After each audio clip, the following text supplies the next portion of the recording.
Hey man, say man, it's your boy Ink in the Brain, man. We back at it like a bad habit. Shout out to everybody who's tuning in. Salute to the new subscribers, man. I appreciate y'all for tapping in with your boy, man. But look, real quick, I just want to get this out here, right? Because I was thinking when I was in the gym earlier, this random thought when I was in reception popped up in my head, right? And I also thought about this random little situation passing through the 4 yard, right? Which I'm gonna share with y'all today, right? So hit the like button, right? So basically in prison, bro, there's really one thing that's like the most nastiest thing that could ever happen to you, or a CO, in my opinion. I mean, obviously there's several things that could happen to you that are gross in prison, right? Um, but this definitely takes the cake, right?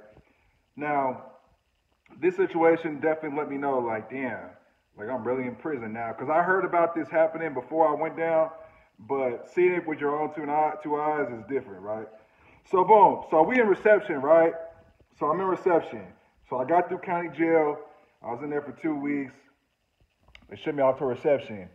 And then if y'all ain't seen my previous videos, you feel me? I already touched on my stories about reception, but I was first in a 4-man cell, and then they moved me to a 18-man cell, which was crazy, right? But anyway, so I'm in an 18-man cell, right? And in there, it's hella chaos. Like people getting rolled up out of there. I don't want to get into that on this video, but just know out of 18 people, only 6 of us made it out of there that didn't roll it up. It was me, J Fo, who was the Rolling 40 Quip from San Diego, Rhino and Shadow, they was Serenos from Southern California, Jesse, who was a Mexican cat, he was just like a Chicano, and then Ron, who was he was from the city. You feel me? We was the 2 Bay niggas in there. But we was the only ones that got that made it out that motherfucker, man. Everybody else rolled it up. But anyway, right? So when we in this cell, people would just be like posted up, like on the door, looking through the glass. You feel me? Like you get so bored in there, like you basically like in the hole. You feel me? The whole time. You don't really go out for rec. We only went out for rec 1 hour a day, every 3 days, I think, right? Like every 2 or 3 days, and you only shower once every 2 days. So you get bored as hell in there. You feel me? You work out, you read your little books if you got some books in there, but other than that, you just chopping it up. You feel me? But yeah, but we on the door, right? I'm on the door this time though, cause and you also want to see the nurses and shit like that who walk through, right? So you want to see if it's a bad nurse who come through. If it's a bad nurse who come through, you like, oh damn, yeah, she bad as fuck, man. Hey, come here, bro. Hey, look at her ass. You know, you thirsty as hell in there. So any little chick who walk by, you trying to look, right? So anyway, I'm on the door. I'm on the glass, right? And then all of a sudden, I see hella commotion. I see hella feet running past, the COs running past, right? So they running past this way on the right-hand side. So I'm in Alhambra, right? It's D175. I'll never forget that cell because it's on the very end of the cell block, right? And it's the biggest cell on that side, the 18-man cell. So I see him run this way. I'm like, damn, I wonder what happened, right? It was about 2 or 3 COs that ran past. Man, maybe about like 3 minutes later, they popped the door on that side, and then I see one CO running his ass off like this way, right to the left side. But he got his mask on because it's during COVID time, right? He got his mask on, and it's all kind of like dirt stain. I just thought it was like dirt stains on his face, right? And then on his uniform, you could tell it was wet. I couldn't tell what it was because they were in black uniforms, but you could just see like different spots on his chest was wet. So he ran past, and then a couple minutes after them, the other COs, they just walk back in that way. I'm like, damn. I'm like, hey man, hey, I told the people in the cell, I'm like, man, hey, something must have happened or something. You feel me? I don't know what, but something had popped off, right? But I didn't think too much of it. Maybe there was a fight on the other end of the yard, and they had to break it up or something. I don't know. Who knows, right? So then, come the next count time, because every count time they call you outside your cell, so you gotta come outside your cell unless you in a single man which is very rare. You're like a risk to yourself or others. They put you in a single man cell or a 4-man cell. If you in a single or 4-man cell, they'll just count you inside and you don't got to go out. But we all had to go out, right? So we all got to go out, line up on the wall, and they call our number to do the count. And there's this CO called, they call him Silverback because he's this big ass black dude, right? They call him Silverback. He was a cool ass CO though. He even told us, right? Because our cell was jumping. Our cell was really smacking. Like, motherfuckers getting beat the fuck up in there. Motherfuckers checking in out the cell. You feel me? J-Fo with his crazy ass. He beating motherfuckers up, making niggas check in and shit, right? So our cell was smacking on that cell block, right? And Silverback even told us, he was like, man, y'all one of the most live cells I've ever seen my whole time over here, right? But anyway, right? It was mainly J-Fo causing havoc, though, but it was hella other shit going on in there, right? And I might need to do an update on J-Fo, too, because he in Supermax now. I've been keeping up with his little crazy ass. He done got hella tickets. He got into a riot. Now he's in Supermax. You know, this is a youngster doing 19. He was 19 when I met him, and he's doing 15. You feel me? But he's doing nothing but catching time, catching hella fighting tickets, and caught with cell phones, riots and shit, right? But anyway, so we outside, right? And Silverback's there. I'm like, hey, Silverback, hey, what happened earlier, right? He like, oh man, he's like, one of the COs, basically he got shit bombed on the other side of the yard. So basically, what a shit bomb is, like I said, this is the nastiest thing that could happen to you. This is when somebody defecates and pisses, right? And they mix the poop and the pee inside of it could be inside of a milk carton, or if you got access to a hand glove, they could put it in a hand glove and mix it in there and tie the hand glove. And then if you pass by that cell, they'll poke a hole in and squirt it at you, type of thing like that, right? But basically, it's poop mixed with pee, and if you got funk with somebody, or a CO been messing with you or something like that, when they pop the dough to do count time, or they pop the dough, or somebody passes your cell you don't like or something, you spray them in the face with it, or spray them with it, right? So yeah, man, that's what happened to the dude. I was like, damn. I knew something was up because he ran in like something was messed up, and he had it on his face. But he did have a mask on, but I could see it hit his mask, you feel me? So yeah, he was smelling a bunch of poop and pee and had it on his clothes, right?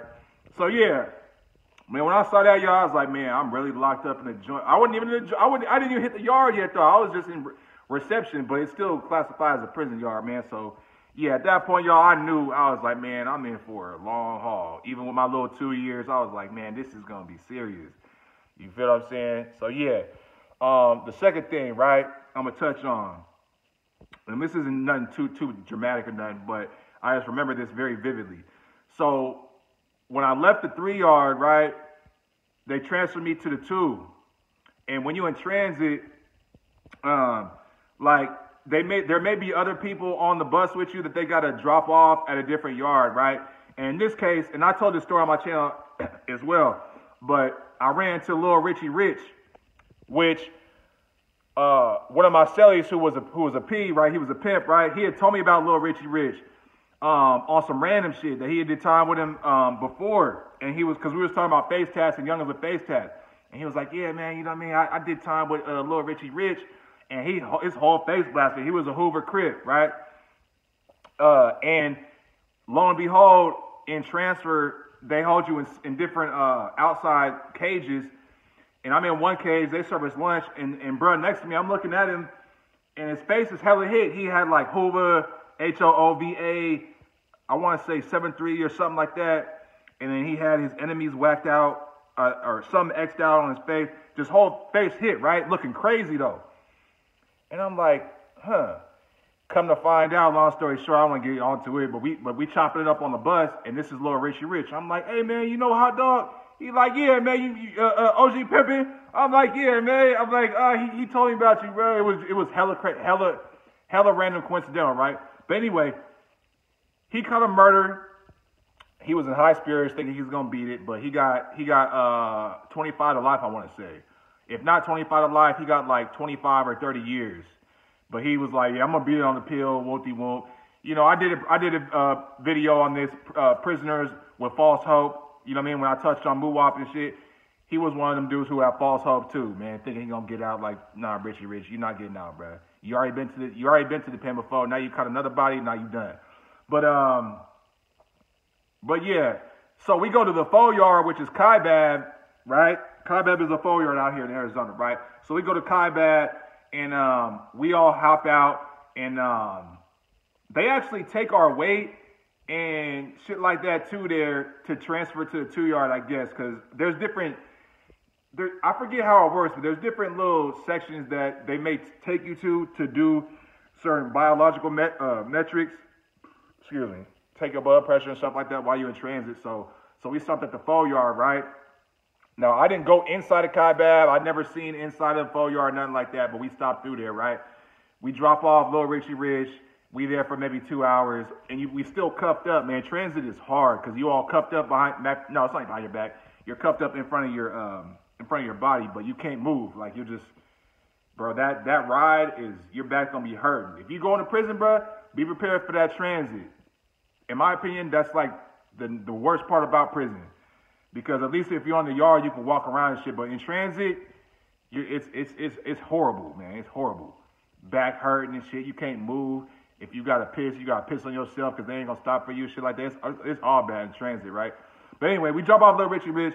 Now on the way out of Kaibab, they bust the gates open because it was only like 4 of us going to a 2 yard, and I was one of them, right? They bust the gates open, right? And outside the gates, there was a group of, I want to say, about 10 to 15 inmates, right? They must have went to medical or they did something outside the gate to come back in, right? And the look on their face, y'all, was pure somber, pure just disgust, no happiness, despair, pitiful expressions on their face. Not one of them was smiling, not one of them was laughing or joking and shit. So we drove up, I looked to the right, and all of them looked at us just like, and we passed by, they're like,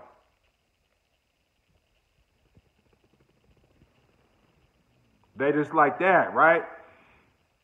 They looking at us crazy, like, just following us, right?